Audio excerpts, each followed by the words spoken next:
See, that's what happens when houses just sit here in Flint. Oh yeah. Okay, so how come I didn't talk about the national preparedness, that executive order Obama issued that allowed the federal government to take over parts of industry, even during peacetime, if some entity is deemed a national security threat. The reason why I'm not saying much about that stuff is because there's nothing surprising about it. What you're seeing right now is an empire in decline. What you're seeing right now is desperation. There's a reason why they put through the National Defense Authorization Act. You don't put through something like that, you don't implement something like that when things are going well, okay? Okay. And nothing really surprises me with the U.S. government because they've been violating the U.S. Constitution for decades. You know, you have the Patriot Act, which allowed them to search people without warrants, to spy on people without warrants. You had the Military Commissions Act, the whole enemy combatant scenario. You also had TARP, which is basically, it was basically an idea of taking money from taxpayers to support certain bankers, which is just outright theft, and they were basically indicting people for something that they didn't even sign off for. That's clearly unconstitutional. Now, this government's been operating outside the law for the longest, and they're getting more and more desperate. It's pretty clear that the empire's in decline. It's pretty clear that after all that money they pumped into the system, we're still not headed towards a recovery. Yeah, I decided to make some changes to my chest rig to make it more comfortable and get rid of all the clutter.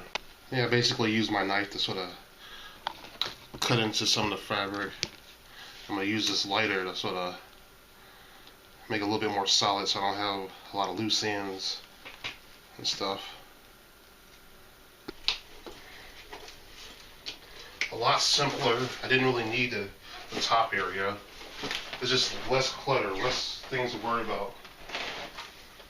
Yeah, I want to continue to test these microTALK radios. They are both Cobras. This one claims to have a 30-mile range, 30-mile city range, and this one that claims to have a 2-mile range in the city, a 22-mile range outside. And I want to see how well they actually perform. Alright, obviously I want to go outside my vehicle and see how well these two things perform. Actually, the other person has a higher end, the 30-mile version, which is supposed to be like 3 miles in the city. So I'm going to try to call her right now and see what happens. First you turn it on, right? Then you call.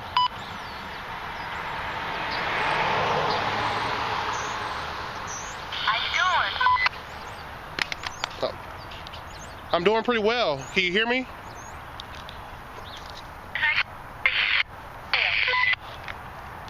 What was that? Talk to you later, no, wait. I was saying, did you actually hear me? Yes, I actually heard you, and it's a little staticky, but yes, you said you're doing pretty well, and that's what I heard.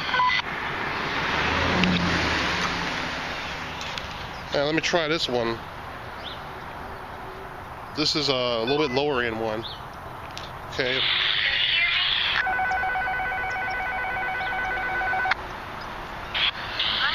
Yeah, can you hear me? Can you hear me? We got a lot of buildings between us. And plus there's like a highway over there as well, so. I'm trying the lower end version right now. Sucks. Okay, I'm gonna test a better one right now. Can you hear this?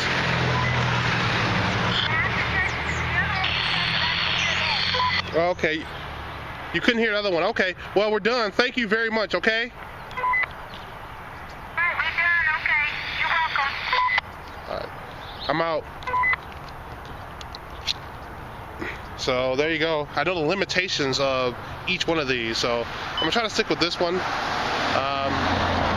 If there's a lot of buildings and a highway and stuff like that, and plus, where she's calling, she's from a higher area, I think. I'm a little bit on the low end. Yeah, I'll say this is about 700 meters. 700, 800 meters. So yeah, it really comes down to how many obstacles are really in your way. If you want to see what'll work and what won't work. Alright guys, signing off. Yeah, in conclusion, I would say that the higher end model, the 30-mile one, will be more appropriate for the highway, more appropriate for inter-neighborhood communications, has more range. But this right here should be pretty good for most neighborhoods right here, the 22-mile one, the lower end one. Yeah, it's just, this one's kind of pricey. I think it's around $50 or so for a pack with rechargeable batteries and a recharger. So, I don't know. I'm going to keep looking for new ones at the pawn shop or something. But they both seem to work pretty well. Question of the day: what is the most challenging aspect of being a prepper? And if you're not a prepper, why have you chosen to not prepare for emergencies? For me, the most challenging aspect of prepping is really convincing myself that it makes sense. Whatever. Let me do this again. To me, the most challenging aspect of being a prepper is taking criticisms from your friends and family. Because essentially what you're doing is making a short-term sacrifice in resources and money for your greater good in the long term. For example, you may spend money on a first aid class at the American Red Cross. Because of that, you won't be able to buy another MP3 player or some cheap piece of jewelry. You'll be making a short-term sacrifice, but in the long term, it'll benefit you and those around you. So, all right, guys, thank you for watching, thank you for listening, and don't forget, the future belongs to those who prepare for it today. Bye.